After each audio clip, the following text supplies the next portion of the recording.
ಅಂತ ಒಂದು ಸಂಸ್ಥೆ ಮಾಡಿಕೊಂಡು 10 ವರ್ಷ ಆಯಿತು ನಾವು ಸಂಸ್ಥೆ ಮಾಡಿ. ಅದರಲ್ಲಿ ನಾವು ವುಮೆನ್ ಎಂಪವರ್ಮೆಂಟ್ ಸಂಬಂಧಪಟ್ಟಂಗೆ ಹಲವಾರು ತರಬೇತಿಗಳು ಕೊಡ್ತಾ ಇವಾಗವರೆಗೆ ಸುಮಾರು ಒಂದು 12,000 ರಿಂದ 15,000 ಜನ ಹೆಣ್ಮಕ್ಳಿಗೆ ನಾವು ಸೆಲ್ಫ್ ಎಂಪ್ಲಾಯ್ಮೆಂಟ್ ಆಗಲಿಕ್ಕೆ ಅವಕಾಶ ಮಾಡಿಕೊಟ್ಟಿದ್ದೀವಿ. ಸ್ವಲ್ಪ ಜನ ಹೊರಗಡೆ ಹೋಗಿ ಕೆಲಸ ಮಾಡ್ತಿದ್ದಾರೆ, ಸ್ವಲ್ಪ ಜನ ಮನೆಯಲ್ಲೇ ಇದ್ದು ಕೆಲಸ ಮಾಡ್ಕೊಂಡಿದ್ದಾರೆ. ಆಮೇಲೆ ಯೂತ್ ಅವೇರ್ನೆಸ್ ಪ್ರೋಗ್ರಾಮ್ಸ್ ಆಯಿತು, ಫ್ರೀಯಾಗಿ ಕಂಪ್ಯೂಟರ್ ಟ್ರೈನಿಂಗ್ ಕೊಡೋದಾಗಲಿ, ಅವ್ರಿಗೆ ಎಲ್ಲ ಥರ ಅನುಕೂಲಗಳು ನಾವು ಮಾಡಿಕೊಡ್ತಾ ಇದ್ದೀವಿ. ಆಮೇಲೆ ಮಕ್ಕಳಿಗೆ ಅವೇರ್ನೆಸ್ ಕಾರ್ಯಕ್ರಮಗಳು ನಮ್ಮ ಸಂಸ್ಥೆ ಕಡೆಯಿಂದ ನಡೀತಾ ಇದ್ದಾವೆ.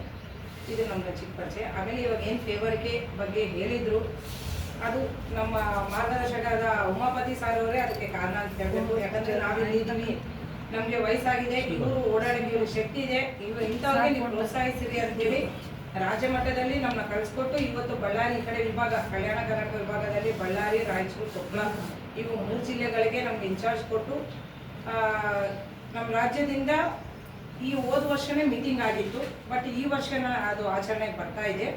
2 faster home, 2 old age home. Old age home ಅಂದರೆ ನಿಮ್ಗೆ ಗೊತ್ತಿದೆ. ಫಾಸ್ಟರ್ ಹೋಮ್ ಅಂದರೆ ಮಕ್ಕಳು, ಅನಾಥ ಮಕ್ಕಳಿಗೆ ಇದು ಮಾಡಲಿಕ್ಕೆ ಫಾಸ್ಟರ್ ಹೋಮ್ ಅಂತೇಳಿ, ಅನಾಥ ಮಕ್ಕಳು ಅಂತ ಹೇಳ್ಬಾರ್ದು ಅನ್ನೋದೊಂದಕ್ಕೆ ಫಾಸ್ಟರ್ ಹೋಮ್ ಅಂತೇಳಿ ಹೇಳ್ತಾ ಇದ್ದಾರೆ.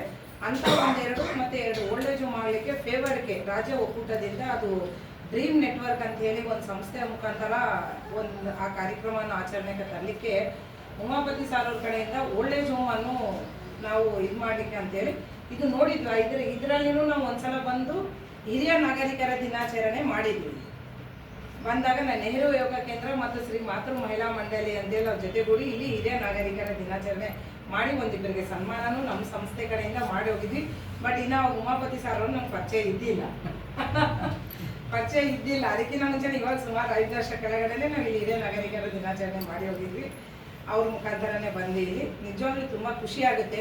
ಯಾಕಂದರೆ ಎಲ್ಲರೂ ಇವಾಗ ನಾವು ನಿಮ್ಮ ವಯಸ್ಸಿಗೆ ಬರೋರೆ, ಹೌದಾ? ಇವಾಗಿದೆ ನಾವು ನಿಮ್ಮ ವಯಸ್ಸಿಗೆ ಬರೋರೆ.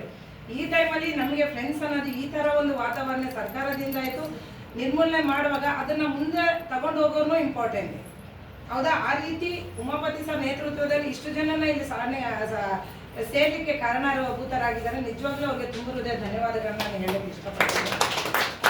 ಯಾಕಂದರೆ ಏನಾದ್ರು ಕೆಲಸ ಮಾಡ್ಬೋದು, ಹೌದಾ? ದುಡ್ಡು ಎಲ್ಲಾದ್ರೂ ಬರುತ್ತೆ. ಬಟ್ ಈ ಸಮಾಜ ಸೇವೆಯಲ್ಲಿ ಇರೋ ಒಂದು ಸಂತೃಪ್ತಿ ಎಲ್ಲದರಲ್ಲಿ ಸಿಗಲ್ಲ. ಕೆಲಸ ಅನ್ನೋದು ಎಲ್ಲರೂ ನಾವು ಹೊಟ್ಟೆಪಾಡಿಗೆ ನಾವು ಮಾಡ್ಕೊಳ್ತೀವಿ, ಹೌದಾ? ಅದು ನಮ್ಮ ಜೀವನಕ್ಕೆ, ನಮ್ಮ ಸಂಸಾರಕ್ಕೆ ಅಷ್ಟೇ ಸೀಮಿತ ಆಗುತ್ತೆ. ಬಟ್ 4 ಜನಕ್ಕೆ ಒಳ್ಳೇದು ಮಾಡ್ತಾ ನಮಗೆ ಒಳ್ಳೇದಾಗುತ್ತೆ ಅನ್ನೋದೊಂದು ಸ್ವಲ್ಪ ಸಂಸ್ಥೆಗಳು ಮಾತ್ರ ಅದನ್ನು ಆಚರಣೆಗೆ ತರಲಿಕ್ಕೆ ಪ್ರಯತ್ನ ಮಾಡ್ತಿರ್ತಾರೆ. ಅದರಲ್ಲಿ ಉಮಾಪತಿ ಸರ್ ಓದಿದ್ದಾರೆ. ಅವ್ರ ಜೊತೆಗೆ ನಾವು ಇತ್ತೀಚಿನ ದಿನಗಳಲ್ಲಿ ನಾವು ಜೊತೆಗೂಡಿ ಕೆಲಸ ಮಾಡ್ತಾ ಇದ್ವಿ. ಮುಂದಿನ ದಿನಗಳಲ್ಲಿ ಇನ್ನೂ ಹಲವಾರು ಕಾರ್ಯಕ್ರಮಗಳು ಬರೋ ಇದ್ದಾವೆ.